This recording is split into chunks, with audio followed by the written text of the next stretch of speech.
生我等得好长，从懵懂少年到孤独的王，这一世我爱得好伤，任你把剑插进我胸膛，我的战马飞踏，为你平天下，你的琴弦拨动，伴我笑天涯，愿为你舍江山，为你卸铠甲，愿牵你的手，陪你到青丝变白发。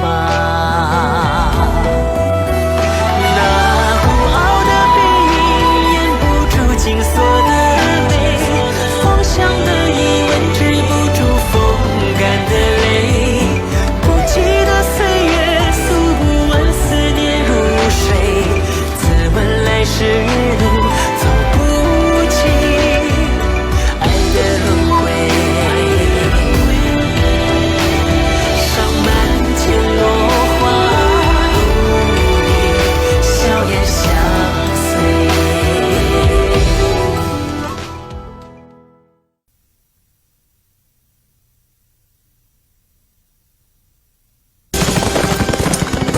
Saan mo ba ako dadalhin? Hindi na mahalaga yon. Ano mang puntahan natin, pag-aari ng Bailan. Ang laki ng bailan. Paano natin makikita yung kumabagal tayo? Bibilisan ko pa. Tandaan mo ang daan para sa akin. Oh! Yeah! Hiya! Ha!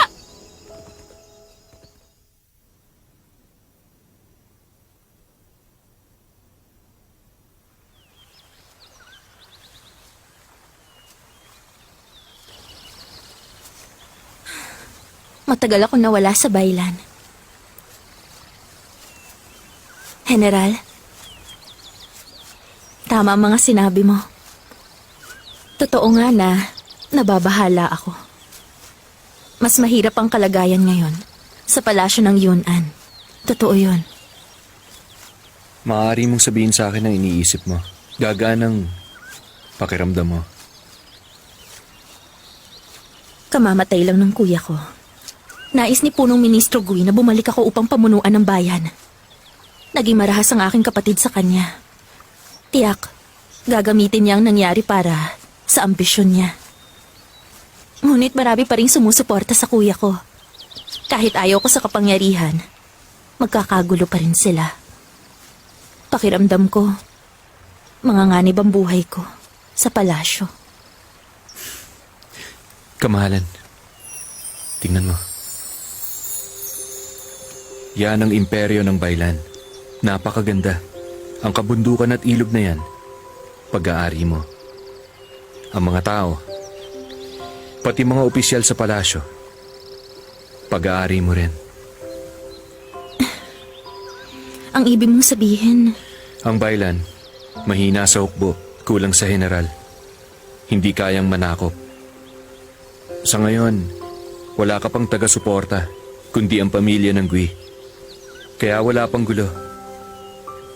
Pag nakabalik ka na sa palasyo, ang dapat mong gawin, maging tagapagtanggol. Ipagtanggol mo ang bayan mo. Ipagtanggol mo ang mga tao. Ipagtanggol mo ang sarili mo. Kamahalan, hindi ba yun ang iniisip mo?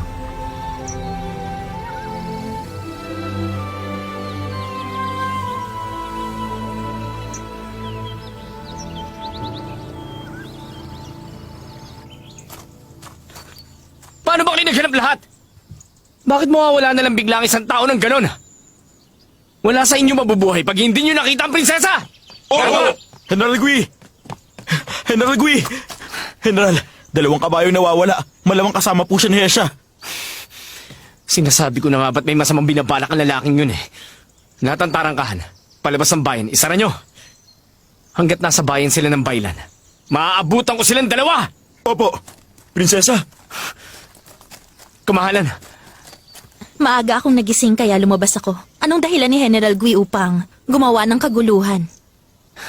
kailangan nyo po ng bantay. Sa tuwing mamamasyal kayo. Nasa bayan ako ng Bailan. Kasama ko si General He. Bakit ka nag-aalala? Magpahinga muna kayo. Aalis tayo maya-maya. Papa.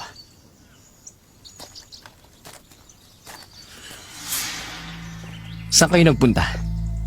Bakit ko sasabihin sa'yo? Binabalaan kita. Lumayo ka sa prinsesa. Isa ka lamang ligaw na aso na walang matirhan. Naaawa lang siya sa'yo. Ngunit gusto pa rin naman niya.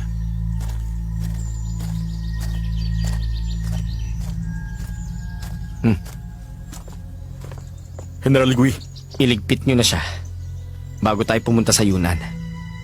Biyasa siya sa Kung Fu. Ingat kayo. opo.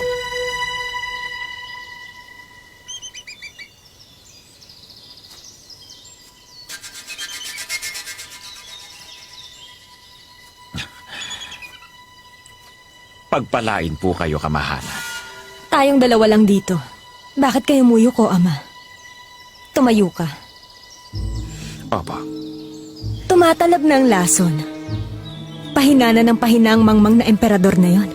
Wala sa mga manggagamot ang makaaalam kung ano sakit niya. Wala si Chu Beijie at nakikidigma sa liyang.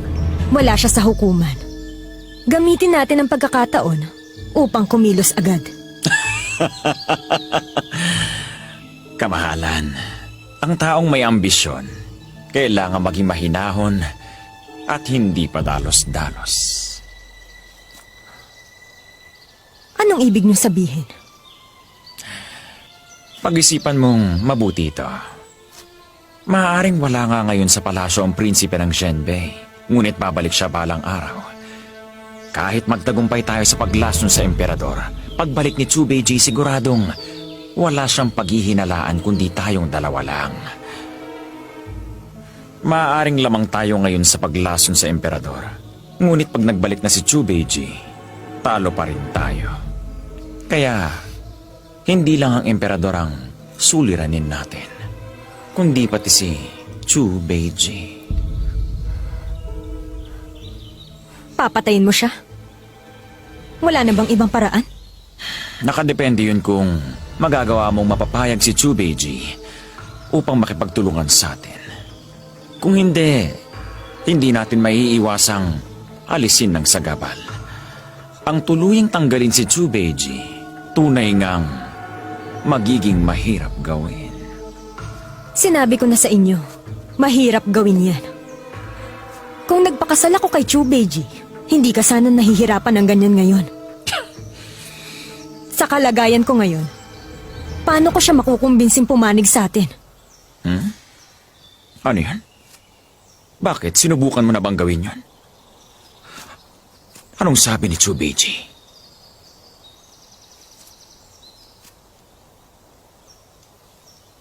Alam niyo ba kung paano niya ako ininsulto? Huminahon kayo. Hindi maganda ang balak ko. Nalungkot kayo nang dahil doon.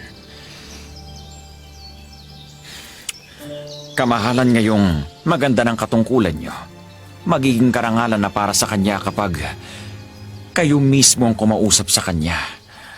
Ang Chu Beijie na yan, wala siyang alam. Dapat siyang mamatay. Huwag kayong mag-alala. Kamahalan, ako na ang bahala rito.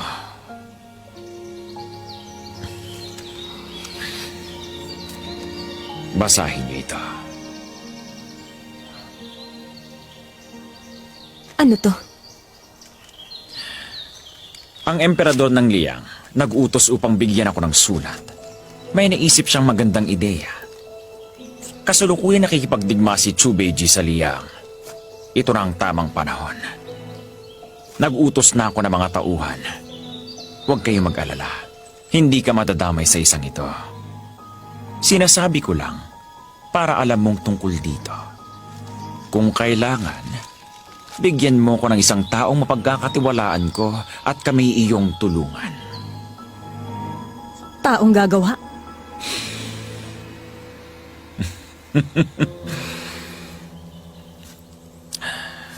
Anak ko, may mga bagay na hindi maaaring ipilit. Putulin mo na kaagad. Patayin kung kailangan.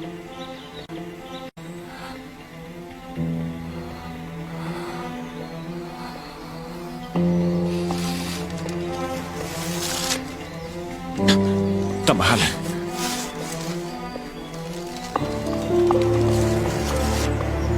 Mag-iiwan ka ba ng katibayan? Chubeji. Pinilit mo ko.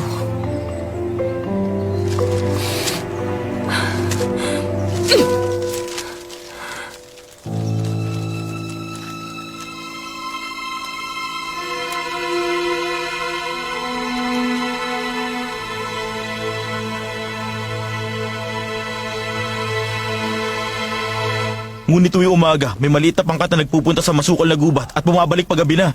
Masukal na gubat uli. Bakit sila nagpupunta sa masukal na gubat? May mga talaba tungkol sa gubat na yun at kanbo. Meron. Ipadadala ko ang mga yun sa'yo. Masukal na gubat. Lahat ng ginagawa ni Chubeji, merong dahilan. Huwag tayo magpabaya.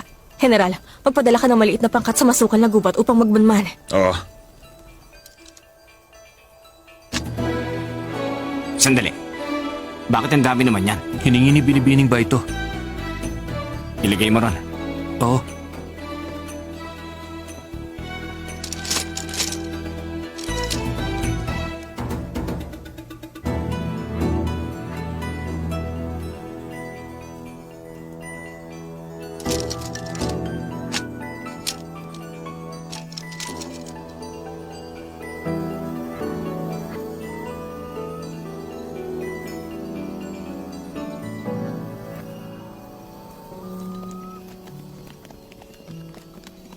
Maging nalisto ka.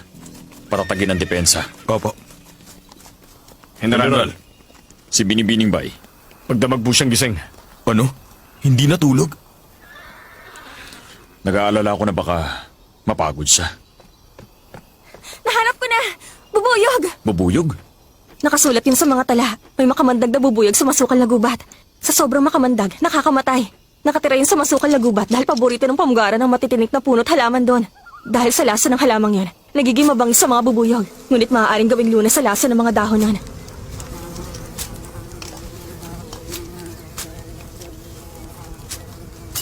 Balak nilang itira sa kanbo ang mga tangkay nun tsaka sila magpapakawala ng makamandag na bubuyog.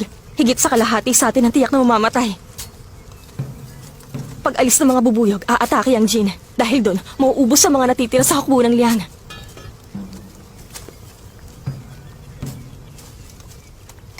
Noon, sino mang nais na dumaan sa masukal na gubat, magpapakulo ng halamang yun bilang lunas at proteksyon laban sa mga bubuyog. Kung uminom muna ng panglunas sa mga kawal ng Jin, hindi sila aatakihin ng mga bubuyog. Kung aatakihin tayo ni Chubeji gamit ang mga bubuyog, palihim niyang ipakukuha ang mga halamang yon. Sa gubat sila gagawa ng lunas upang hindi sila makita ng mga tauhan natin. Nakaisip siya ng ganung plano? Malakas si Chubeji dahil maabilidad siya. Mahusay siyang gumamit ng maliit na pangkat upang magtagumpay. Bathala siya ng digmaan dahil pinatunayan niya yon. Hindi ko alam kung mapalad ba kami o hindi na makaharap ang ganong kalaban. Kung ganon, anong gagawin namin? Oo. General!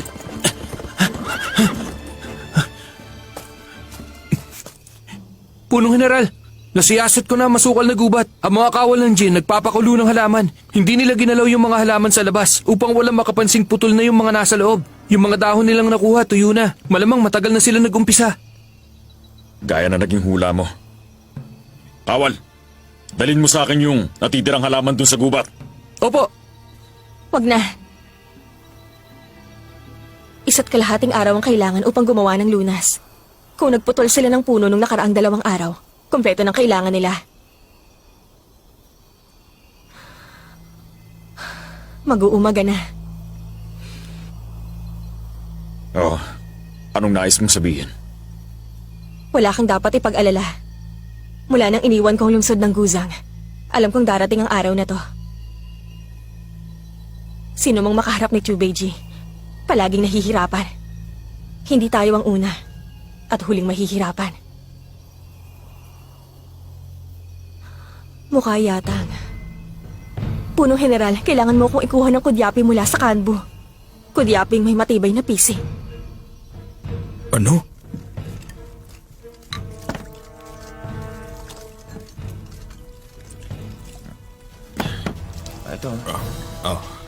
Bawat isa! Apo. Ikaw, meron ka na? Apo. Salamat. Uminom kayo upang hindi malason. Apo. Pagkatapos, kunin niyo yung palaso niyo. Apo. Ito. Suot mo. Sunod. Eto. Salamat.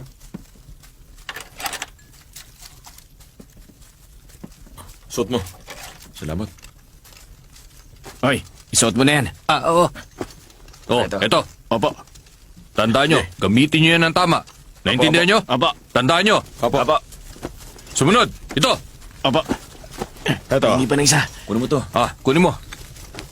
Ayan. Kunin mo. Ako na dyan. O ito. Ayan. Sige. Salamat. Kunin mo. Kamahalan. Ang laso ng bubuyog, masyado makamandag, baka hindi makaligtas si Binibining Bay. Nakatitiyak ka ba rito? Dalhin ng ibang lunas sa lason. Ngunit baka hindi rin natin magamit. May kaol lang liyang na nagmamanman dito kagabi. Ibig sabihin, alam na niya ang balak ko. Kung alam niya ang balak ko, makalalaban siya. Nagtungo si Pingting sa kanbo. Kaya hindi niya ako bibiguin. Kamahalan, oras na po. Matagal na akong hindi nasabik sa digmaan. Katulad ng pagkasabik ko ngayon. Magiging espesyal na araw to. Ang laban sa kanbo, magiging digmaang hindi malilimutan. Mananalo ko. Tayo na!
Kamahalan. Pakakawalan na ba yung mga bubuyog?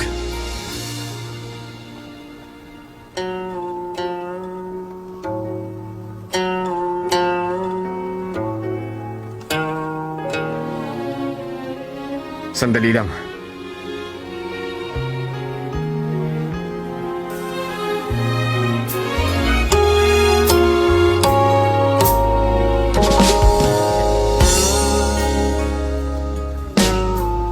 Napatid yung pisi.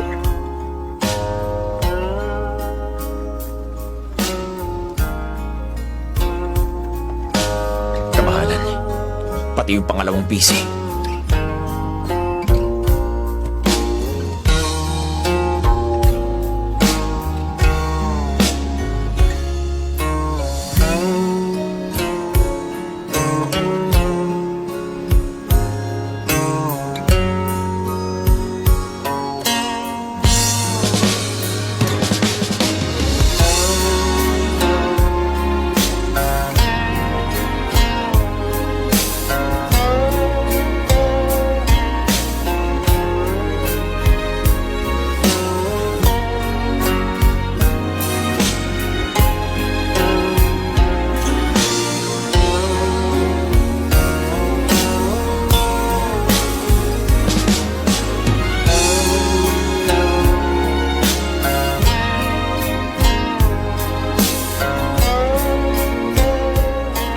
Makinig! 30 milya, atras! Opo.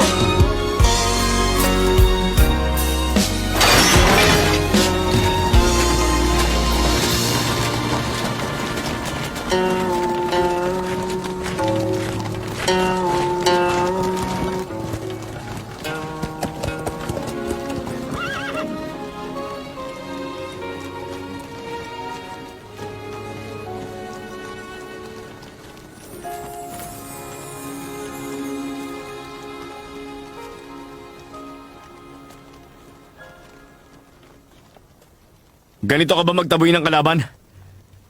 Nasa si Zayin. Ang kapal niya upang utusan kang humarap sa mga tauhan ko. Pag wala ako, ganito ka rin ba nila pakitunguhan? Kamahalan. Ako ang pinuno ng hukbong liyang sa digmaang ito. Wala itong kinalaman kay General Zayin. Paano niya ako pagmamalupitan? Isa pa, maganda man o masama ito. Kung mapapaatras naman kita, gagawin ko. Napaatras na kita, hindi ba? Larumpautakan. Kalapastanganan. Kung ginawa mo nga na, patayin ako gamit ang mga bubuyog sa harap ng napakaraming mga tao.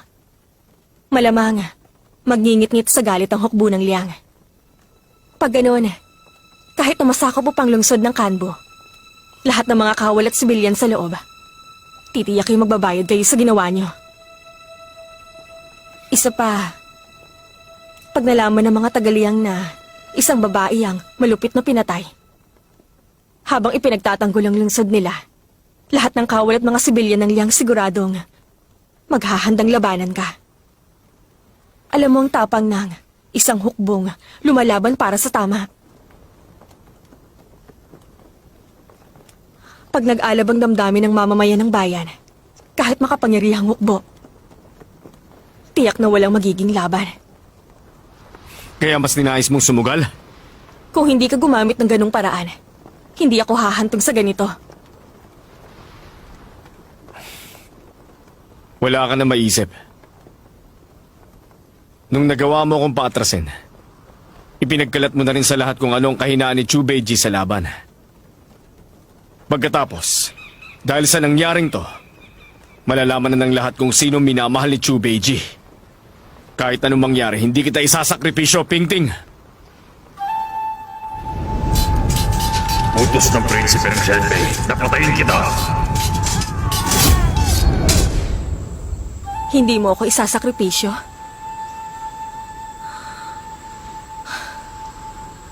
Ang buong akala ko, seryoso ka sa mga sinasabi mo. Sinong mag-aakalang kasinungalingan pala yun? Binibiro mo lang ako. Natatakot ka bang matalo sa akin?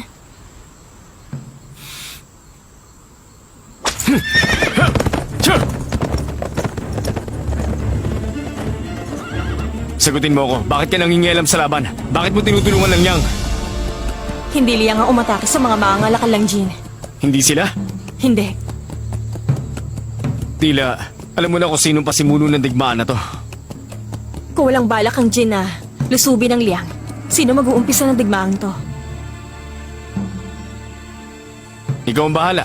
Hindi kita pipiliting pumanig sa akin. Ngayon, panalo ka. Talo ko ng 6 na oras. Sa susunod, huhulihin kita ng buhay. Huwag kang mag-alala, titiyakin kong hindi kita bibiguin.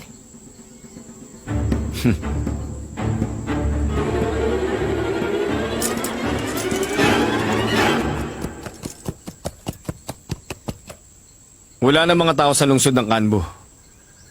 Nasa masukal na gubat na ang hukbo ng liyang. Tapos ka na sa panluloko mo. Ano pang ginagawa mo rito? Malayo rito ang gubat. Sakay na. Ihahatid kita. Salamat sa alok mo. Wag na. Kaya ko nang mag-isa.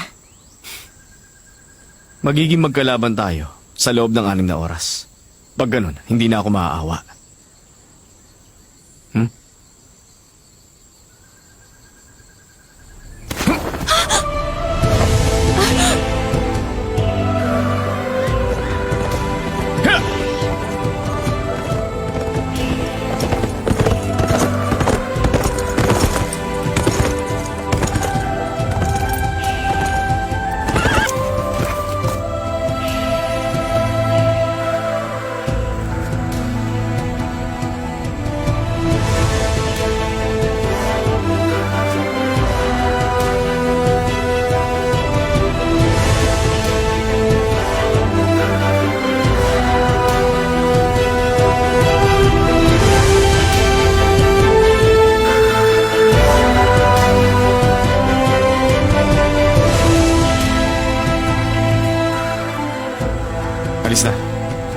dito na lang.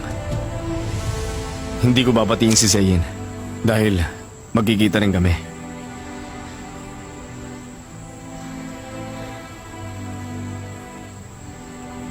Bakit? Ayaw mo bang mawalay sa akin? Nais mong sumama sa akin? Ikaw na ang pinaka nakakatakot na kalaban ko. Hindi ko mabasa kung ano talagang iniisip mo. Ikaw lang ang laman ng puso ko. Makikita mo lang to kung lalapit ka.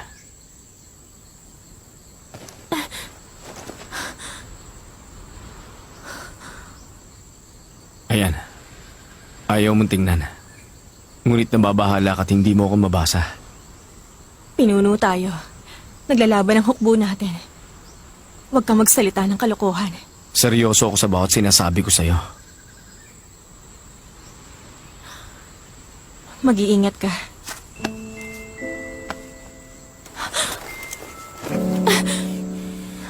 Bitaw!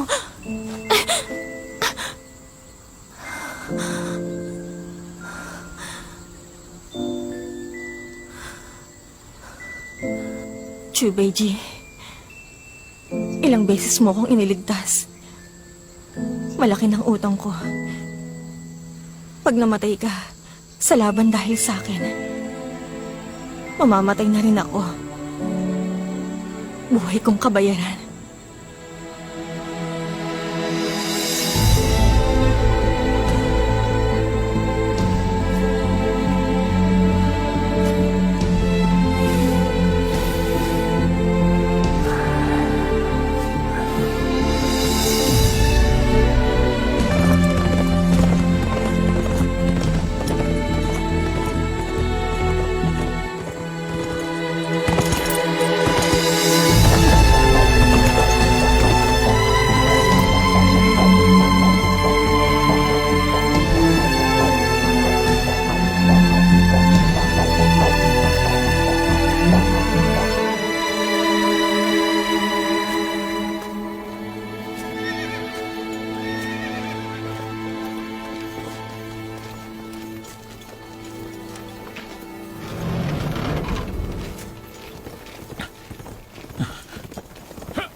Nariyan na siya.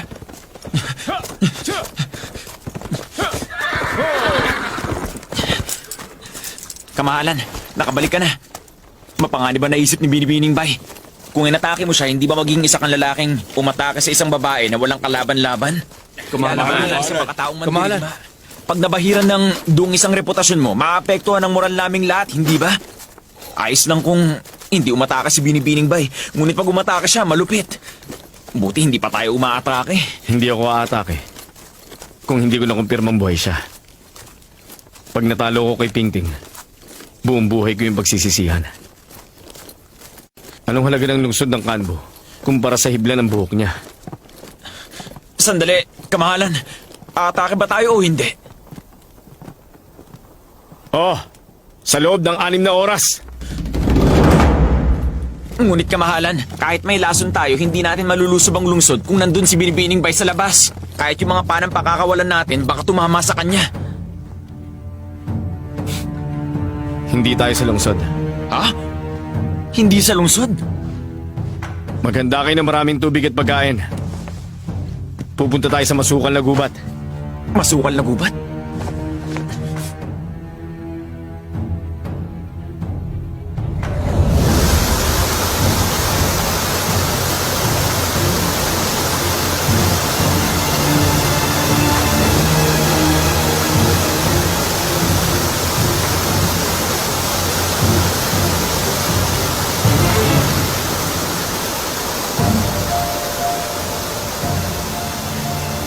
Moran, kung ikaw ang pinuno ng hukbo ng Liang, paano mo lalabanan ng Jin? Kamahalan, pag nasa digmaan tayo, gumagawa tayo ng kampo malapit sa ilog at batis upang matiyak na may maiinom na tubig ang kawal at kabayo natin. At saka natin, lalagyan ng laso ng tubig. Sunod, magtatago tayo sa bundok upang pigilan ng mga kawal na papunta ron.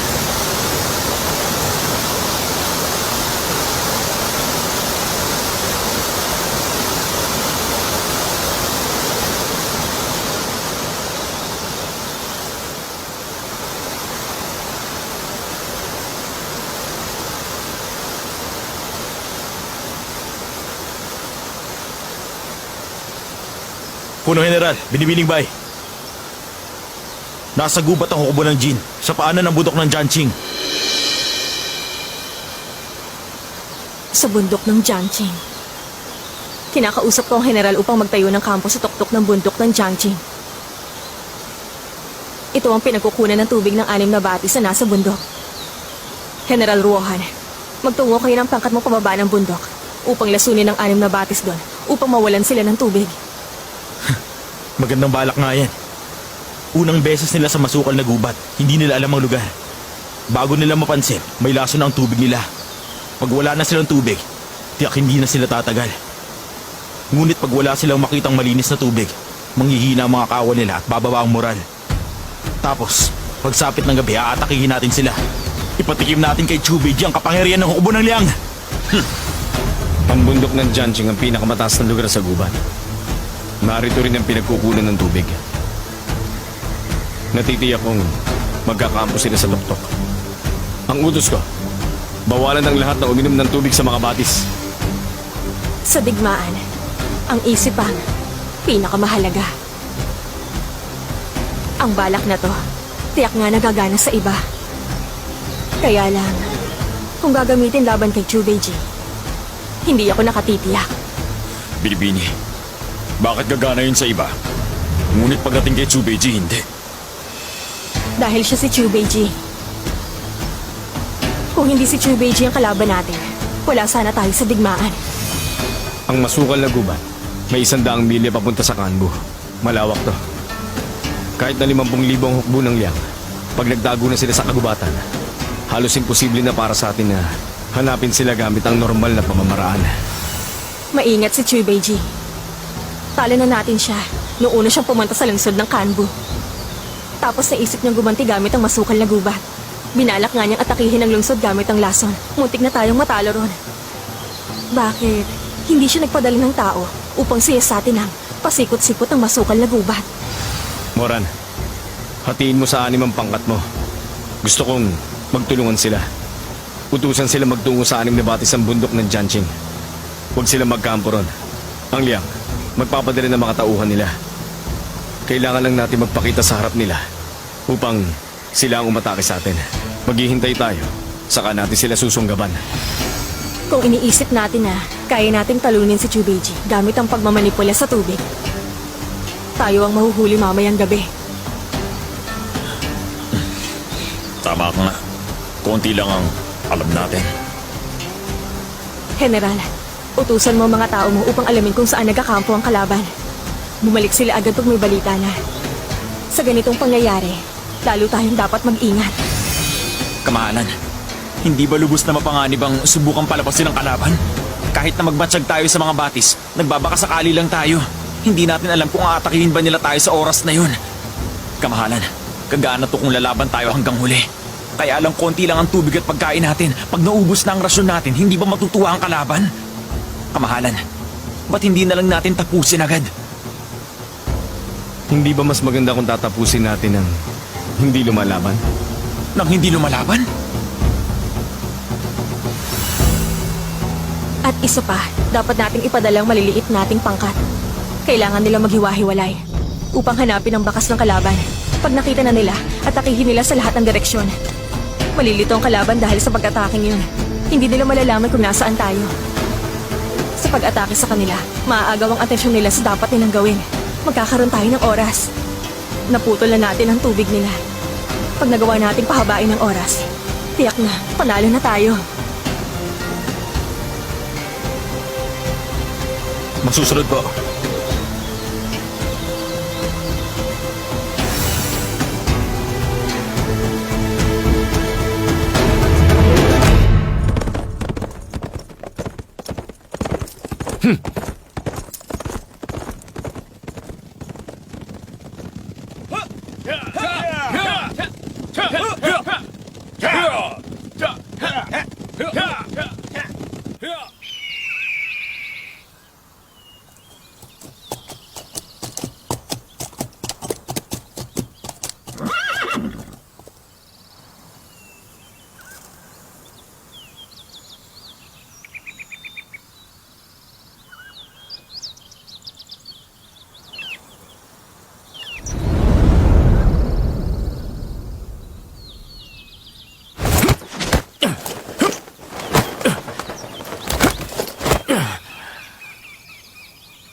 Binibining bay,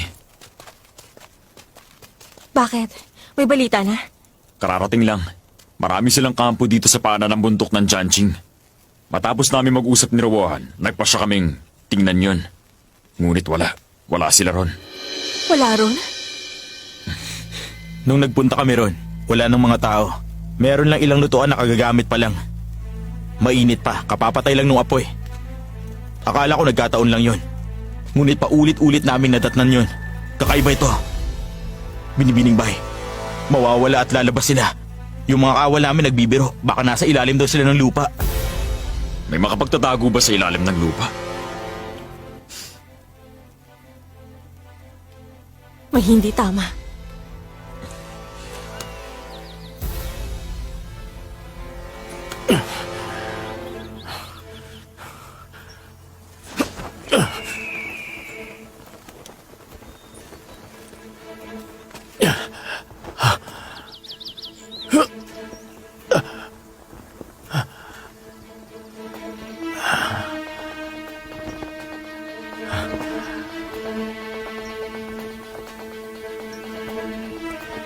Binibining bay, Malamang may ikinukubli sila.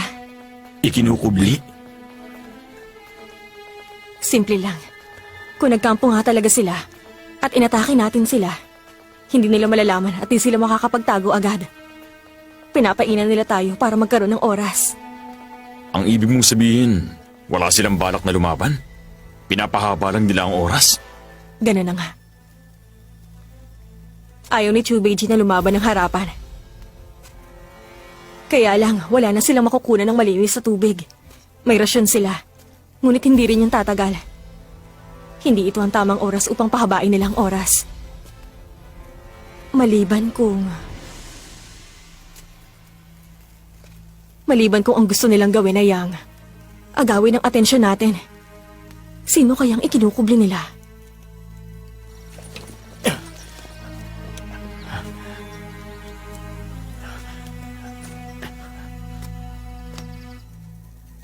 Baka sobra ka lang sa kalkula. Malamang, mas magaling ang mga kawal nila. Nalaman nila agad kung nasan tayo. Kaya alam nila ang kilos natin. Hindi masama kung mag-iingat tayo. Dahil alam na ni Chubeji na nilasan natin ang tubig. Dapat alam na rin niya na mag-iipon tayo ng tubig para naman sa mga tauhan natin. Ang matitirang tubig na lang ay yung pinaka-pinagkukunan ng tubig na nasa tuktok ng bundok ng Jiangqing. Kung ako si Chubeji, ang una kong pupuntahan ay ang tuktok ng bundok.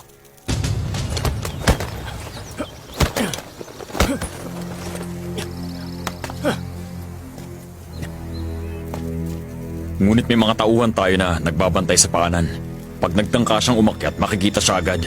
Paano siya makapagtatago? Punong General, maliban sa lugar kong nasa ng kawal natin sa bundok, may iba pa bang daan papunta sa tuktok? Meron. Sa tulay ng maulap na bangin.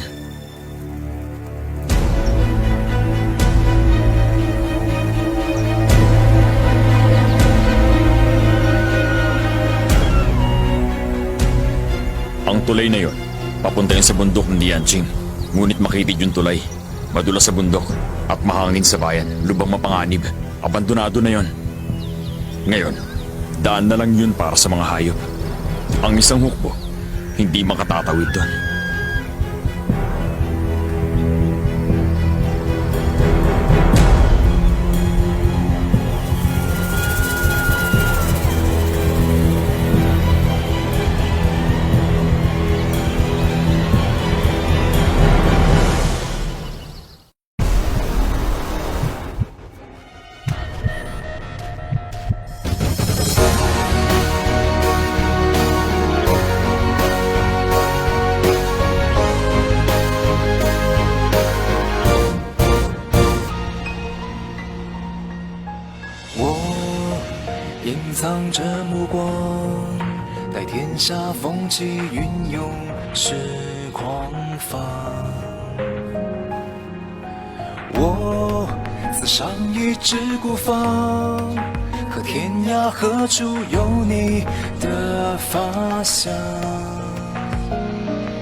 我远避方，是烽火烧尽城市灿烂过往。你语言的沙场，又爱上流淌在黄土之上。为战而战，为生而唱，为你抵挡。